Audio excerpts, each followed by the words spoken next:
Occupier से वहां पर जो occupier Israel.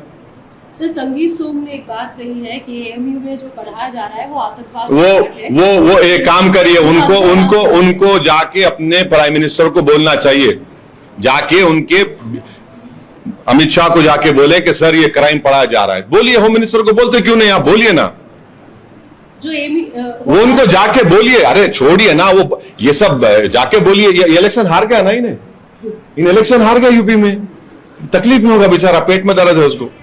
Sir, Sharad Pawar ji भी आप जो लाइन्स बोल रहे हैं उसी लाइन्स पे बोल रहे हैं कि ये जो लैंड है वो पाकिस्तान का है। नहीं, देखिए सुनिए, ऐसा नहीं है। असदुद्दीन ओवैसी बोल रहे, ये इंटरनेशनल लॉ के तहत यूनाइटेड नेशंस के रेजोल्यूशंस है, ये ऑक्यूपाइड टेरिटरीज है, इजराइल ऑक्यूपायर है, इजराइल एग्रेसर है, इजराइल ऑपरेसर है, फलस्तीनी ऑपरेस्ड हो रहे हैं पिछले 80 साल से, ये फैक्ट है, ये इंटरनेशनल लॉ है।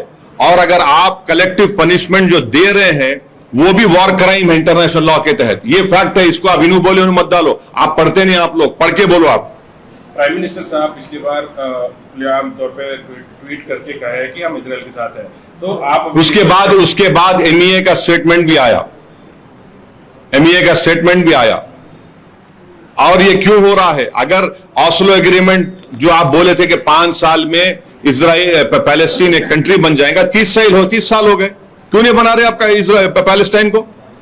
आप पैलेस्टाइन को बनाइए, सब खत्म हो जाता, वायलेंस खत्म हो जाता। आप यूक्रेन में जाते हैं, हाँ यूक्रेन में जाते हैं तो वहां पर आपको यूक्रेन में हमला हो रहा, तो आप पूरी यूक्रेन की मदद करते हथियारों से।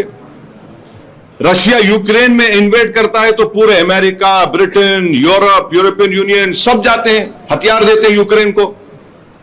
क्यों देते हैं हथियार? क्योंकि रशिया ने वहां इन्वेजन किया, ऑक्यूपायर है रशिया वहां पे। तो यहां पर इजराइल 75-80 साल से ऑक्यूपायर है पैलेस्टीनियन लैंड्स का।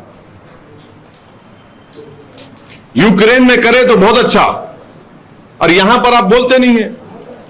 कलेक्टिव पनिशमेंट दिया जा रहा है पैलेस्टीनियंस को, ये वॉर क्राइम है। ये वायलेंस को कोई सपोर्ट नहीं करता है, मगर अगर पैलेस्टीनियन स्टेट बन जाता तो ये सब वायलेंस होता ही नहीं था ना। ऑस्लो एग्रीमेंट हुआ, अमेरिका के प्रेसिडेंट खड़े हुए हैं, यासिर अरफात खड़े हुए हैं, इजराइल के उस वक्त के प्राइम मिनिस्टर खड़े हुए हैं, जो भी थे। अब क्या हो गया, 30 साल हो गए।